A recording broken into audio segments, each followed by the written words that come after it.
Здравейте хора! Днес ще решим задача номер 10 Software Exam Results от Programming Fundamentals, упражнението за мапове. Дайте да си прочетем условието и след това ще започнем с писането на самият код. Добре, започваме с четенето на условието. Статистиките в Judge от последният Programming Fundamentals не са работили както очаквано. И нашата задача е да вземем всички предадени решения и да ги анализираме. Трябва да съберем всички предадени решения и да изпринтираме финалният резултат и статистиката относно всеки един програмен език. Като от конзолата ще получаваме някаква команда или ред, който ще представлява в следният формат.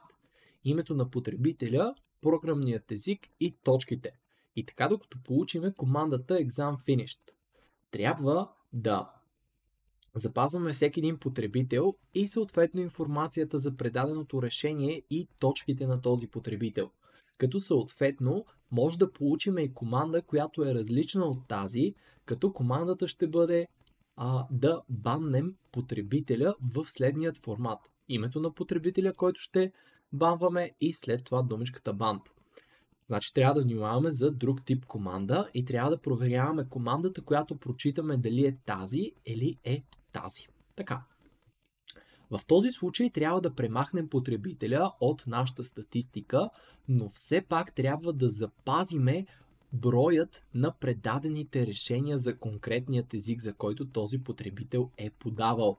Сега след малко, като видим примерните вход и изход, ще разберем какво имат предвид. Така, след това ще получим командата Exam Finished и при получаване на тази команда трябва да изпечатаме на конзолата резултатите за конкретните потребители, като потребителско име и точките, които е събрал съответно този потребител. И след това трябва да изпринтираме и информацията за програмният език и колко точно брой предадени решения са изпратени за този програмен език. Така, дайте да си разгледаме, ето тук, само секунда да си пусна Zoom Meet, ето така, да си разгледаме примерните входни и изходни данни.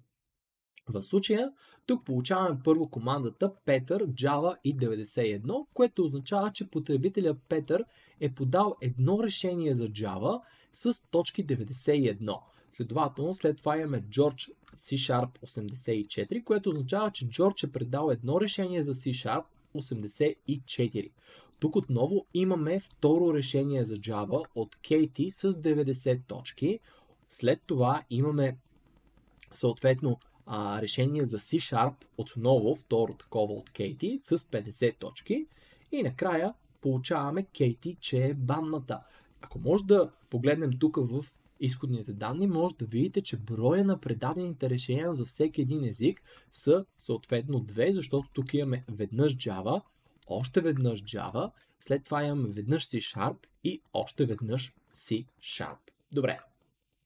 Накрая тук имаме и точките на потребителите. Съответно, ето тук може да видите, че Петър има 91 точки, Джордж има 84, Кейти съответно няма точки, защото ние сме я баннали заради там измама или каквото всъщност беше по условие. Така че премахваме от нашата статистика с резултатите, но нейното предадено решение тук, второто предадено решение за C#, вижте, че бройката я запазваме. Добре, ако искате, дайте ще разгледаме и тези примерни входни и изходни данни. Тук имаме следното нещо, имаме отново Петър с Java 84 точки, имаме George C# 84 и George C# 70. Забележете тук, че имаме две предадени решения от George и съответно има два вида точки. Първо 84, след това 70. Накрая трябва да изпринтираме, че George има 84 точки. С други думи, ние трябва да запазим по-големият резултат при предаване на някакво решение. Но все пак тези трите C# решения, съответно всеки път увеличаваме бройката на предаденото решение. Добре, дайте да започнем с разписването на задачата, като може първоначално да започнем с четенето на входните данни и да си прочетеме редовете от конзолата до получаване на командата Exam Finished. Добре. Идваме в IntelliJ и създаваме нашия скенер, с помощта на който ще изчетеме входните данни от конзолата. И след това започваме с прочитането на първият ред. Input, скенер, next line. Така, казахме, че ще четеме входни данни от конзолата до получаване на командата exam_finished. С други думи, докато потребителя подава входни данни различни от текста exam_finished, нека да видя дали съм го написал правилно, exam_finished, да, така е.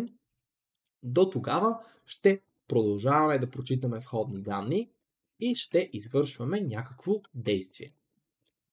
Next line. Добре. Сега, действието, което ще извършваме са две всъщност. И първо ние трябва да прецениме коя е командата, която ни подават от конзолата. Дали трябва да начисляваме някакви точки и съответно да увеличаваме броя на предадените решения за конкретен език, или трябва да баннем този потребител. Значи това, което с вас може да направим тук в момента, е да провериме дали командата, която потребителя подава от конзолата, съдържа думичката band. Защото ако тя съдържа тази команда думичката band, то тогава ние ще извършим действието, което са ни описали за тази команда.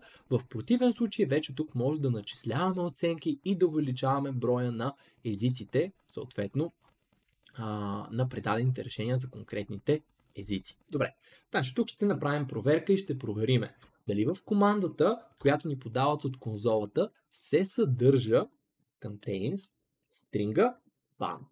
И по този начин ще провериме дали командата всъщност е band, което означава да баннем някакъв потребител. Добре, така. Сега, нека да започнем първо с втората част, която може би е и по-сложната част. Не бих казал непременно сложна, но просто по-дълга част, където всъщност трябва да начислиме точките на потребителя. Нека да си вземем ето тук един ред от примерните входни и изходни данни и да си го ставим като коментар и да помислим как точно да процедираме в този случай. На нас ще ни дават потребители и за тези потребители ще ни дават точки. Също така в тази команда имам конкретен програмен език и съответно всеки път аз трябва да увеличавам броя на предадените решения за този програмен език, както и да пазя за този потребител тези точки. Добре, аз ви предлагам ето тук отгоре да си направим два мапа. Тези два мапа ще пазят информация за потребителя и неговите най-високи точки и също така програмните езици и броя предадени решения за тях.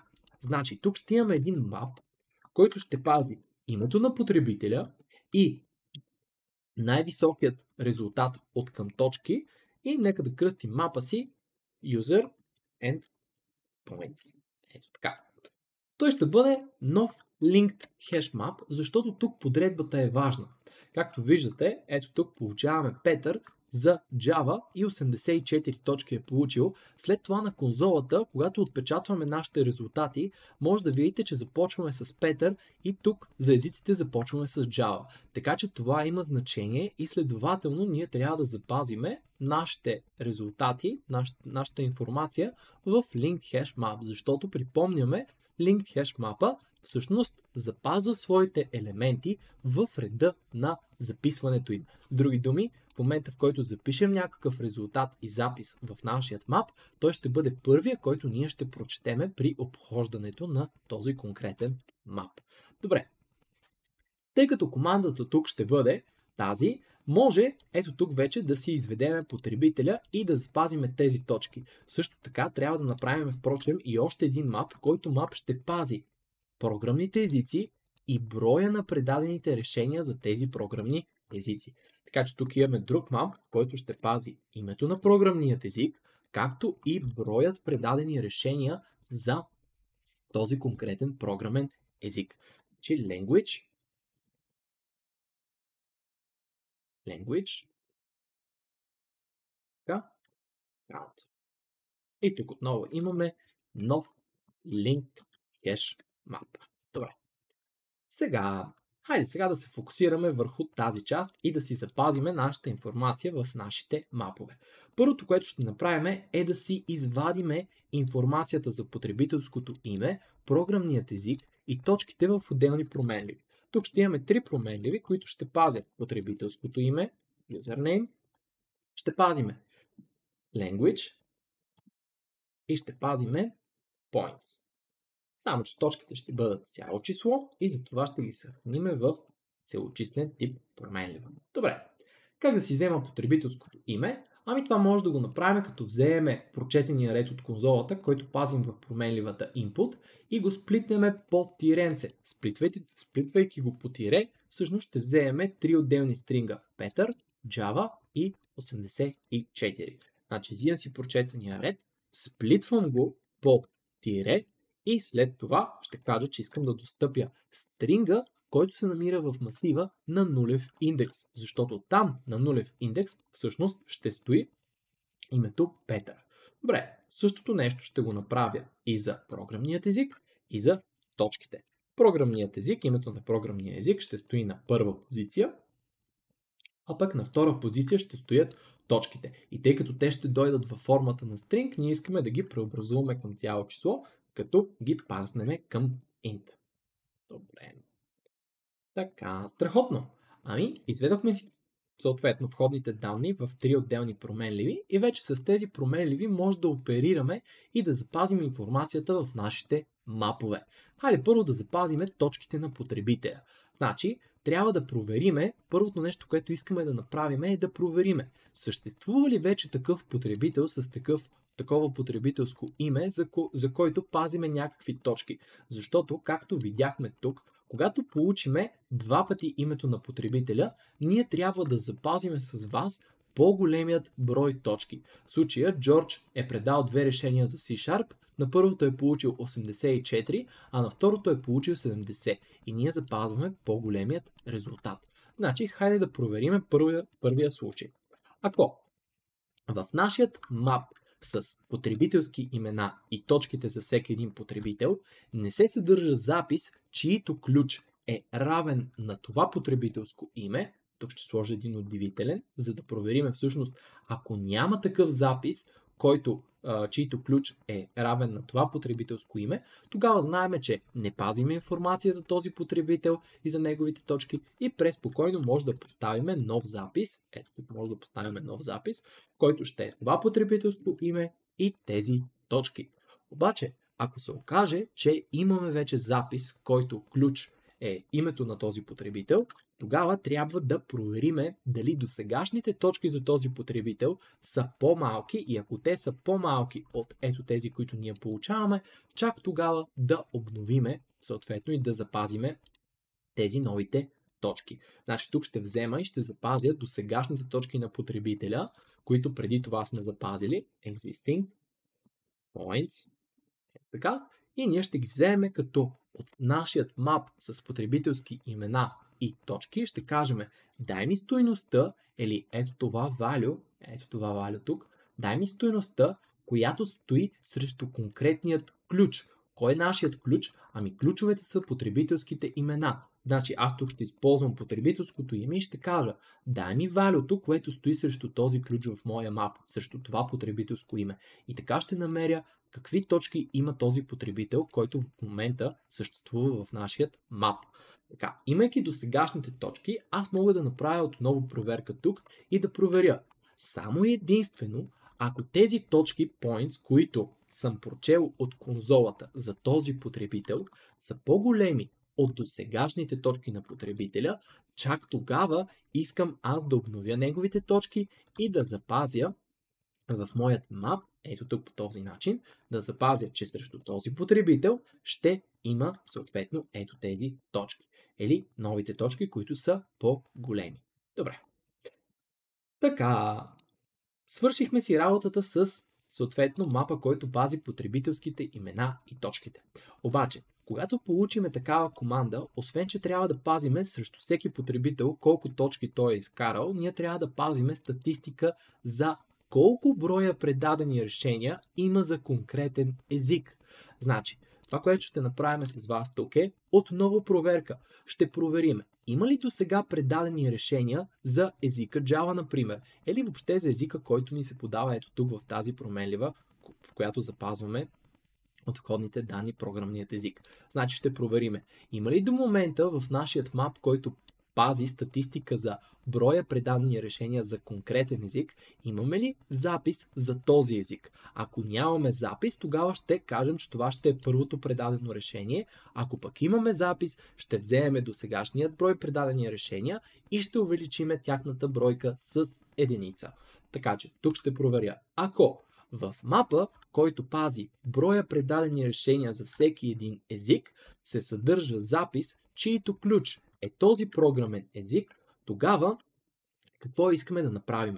Искаме да вземеме, всъщност, дайте да започнем с случая, когато липсва такъв запис, защото горе така сме направили проверката и да е еднотипна, ще направим и тук същото нещо. Ако липсва такъв запис с език, чието ключ е този програмен език, тогава към нашият map, който пази броя на програмните езици, ето така, искаме да поставим нов запис, който ще бъде за този програмен език. Това ще бъде първото предадено решение. Добре.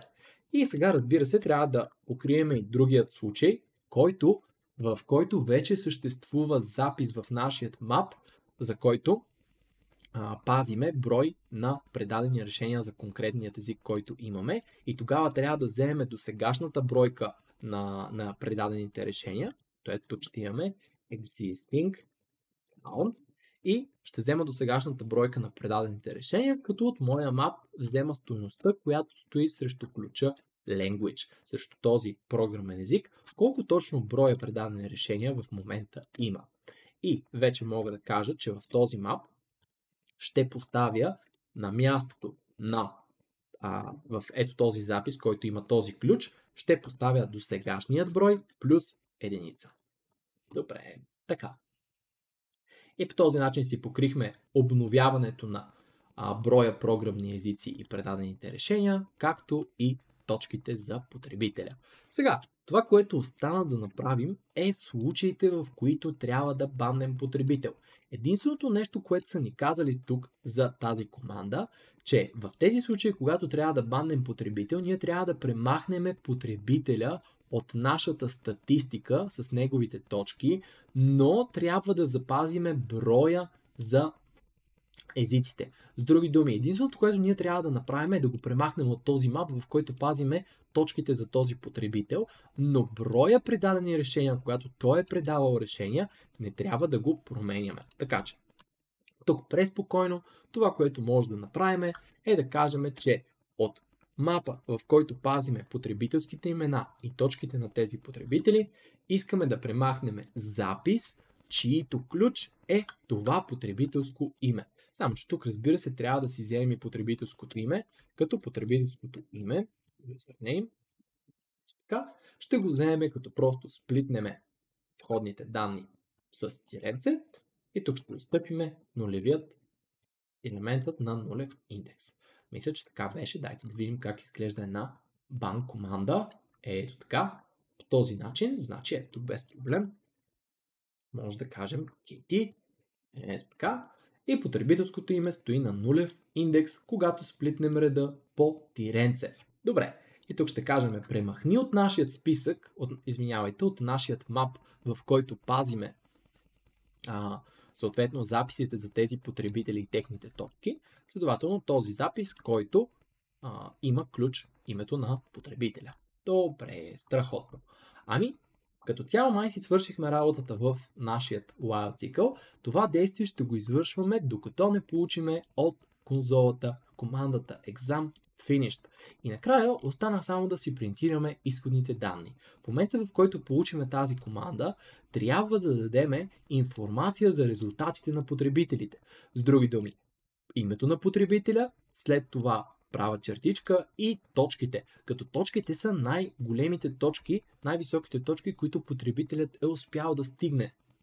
И ние нещо с вас това го правим ето тук, където всъщност проверяваме всеки път, когато обновяваме точките на потребителя, това, което проверяваме е дали тези нови точки, които ние прочитаме от конзолата, са по-големи от досегашните. И само когато това е вярно, тогава ще обновим неговите точки и по този начин си осигуряваме, че ние ще запазиме по-големите точки за потребителя. Така, сега, дайте да си отпечатаме ето този случай. Ето тук. Идваме след while цикъла, след като ни подадат командата exam finish, трябва да отпечатаме ето този string. Добре. Първото нещо, което ще направим е, че ще отпечатаме текста results, две точки, и след това трябва да обходиме нашият map с записи, ето тук user endpoints, където ние пазиме потребителското име и за всяко едно потребителско име пазиме точките на потребителя. Значи ще кажем, искам в този map да взема всички записи, а записите в един map ги достъпвахме с помощта на entry-set, защото entry-set всъщност е съвкупността от записи в нашият map. И ние ще кажем сега с помощта на един for each, ето тук имаме for each, ще кажем, за всеки един запис искаме да извършим някакво действие. Как да достъпиме конкретния запис? Тук ще използваме lambda. За да достъпиме конкретен запис от ето тази съвкупност от записи, ние трябва да реферираме към този запис с помощта на временна променлива. Например, тази променлива ето тук ще си я кръстя entry. И така ще имам достъп до всеки един запис от ето тази съвкупност от записи, върху който аз ще извърша някакво действие. И действието ще бъде да отпечатам на конзолата форматирано ето този шаблон. Потребителското име, права чертичка и след това точките за този потребител. И за всеки един запис от този запис ще взема първо ключа, защото ключа в моят списък с записи, в моят мап от записи, ключа е потребителското име на потребителя, а пък value-то в този мап на всеки един запис са точките за този конкретен потребител. Добре. Значи тук на място на точките ще взема на този запис съответно стойността get value. И накрая не трябва да забравяме да поставяме нов ред, защото всъщност ние ще имаме повече от един потребител и искаме всеки един потребител да бъде отпечатан ето така на нов ред. Добре, резултатите ги покрихме. Сега трябва да покриеме и вторите данни, които са ето тук броя на предадени решения за конкретният език. Така, взимам си го това нещо и си го слагам в IntelliJ, за да ми е по-лесно да си го разпиша. Първото нещо е да си отпечатам на конзолата текста Submissions и след което да обходя всички записи от мапа, който пази програмният език и броя предадени решения за този програмен език. Така че тук извиквам този мап и казвам, дай ми достъп до всички записи в този мап. И това нещо се случва с entry-set. И за всеки един запис аз искам да извършвам някакво действие. И действието ще бъде печатане на конзолата. Казвам, достъпи ми всеки един конкретен запис и за всеки един конкретен запис искам да отпечатам на конзолата форматирано в ето този шаблон. %S и тук имаме тиренце и %D за броя предадени решения за конкретният програмен език. Добре. Името на програмният език при всеки един запис от ето този наш мап ще дойде от ключа, защото ключа пази името на програмният език, а пък value-то пази броят предадени решения за този програмен език. Тук имаме за всеки един запис, искаме да достъпиме този ключ и след това на този запис искаме да достъпиме тази стойност. Добре. Тук единственото нещо, което пропускаме е нов ред. Така. Решихме си и случая с вторите изходни данни. Така че единственото нещо, което остана е да стартираме програмата и да проверим дали работи. Тук отгоре имаме един ненужен импорт, така че дайте да си зачистим кода и да изглежда доста подреден. Така, стартирам задачата и нека да видим дали работи. Ще избера вторите входни данни, където имаме случая, в който банваме Кейти и това, което ние трябва да получим като резултат е само за Петър и за Георги точките и съответно по две предадени решения за Java и за C#. Това ли е което получаваме? Ами да, това е което получаваме. Петър и Жорж 91-84 точки. Изглежда да сме работили правилно. Нека си тестваме решението с първите входни данни. Ето така. И имаме резултатите за Петър, за Джордж, за Кейти и съответно Java и C# са 3. Java 1, C# 3, 84, 84 и 94. Изглежда да сме работили правилно. Дайте да мятаме задачата в Judge и да видим Judge какво смята по въпроса. Пускаме задачката в Judge.